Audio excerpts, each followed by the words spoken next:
Yes, that's exactly what I'm saying. And it's been done multiple times.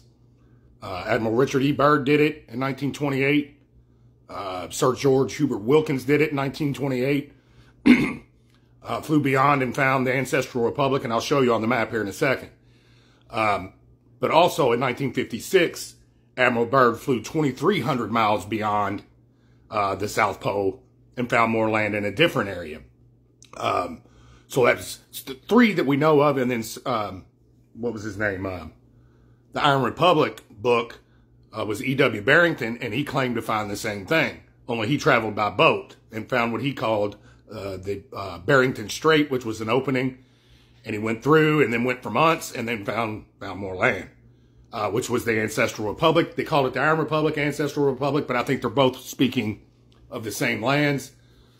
And then you get to the point where people say, well, where's the dome? Because I heard in 1956 in the Encyclopedia Americana, I believe, said that they found the dome in Antarctica, 13,000 feet elevation, but that doesn't sound high enough to cover this realm.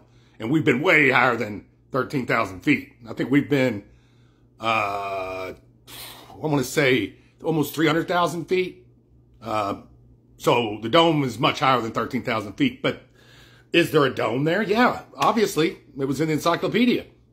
And also, I think Caleb, Flat Earth Caleb, shared a map of Antarctica where it showed at least 5 or 6 different areas with whatever their name was and dome after it. So maybe there's multiple domes. Who knows? But I believe the dome to be beyond it, and I'll show you that on the map as well here in a second. Because how did Admiral Byrd fly that far and not hit the dome? So let's go to the map. All right. So I got this information from the book Worlds Beyond the Poles by Afamadio Giannini, where he talks about here, Admiral Byrd finding in 1947 land beyond the pole.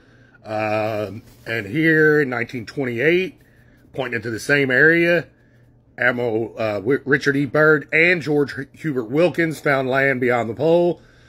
And in 1956, points here that Admiral Byrd found more land 23 or 2,500 miles beyond the pole. Okay? So that points to, the first one points to the Ancestral Republic where Wilkins and Byrd would have found. And then the Moving Islands of Thoth is the other one here, which Admiral Byrd found in 1956. And if you know who Thoth was, he was a god or an extraterrestrial known all over this realm. They called him Hermes, they called him Thoth, depending on where you were from.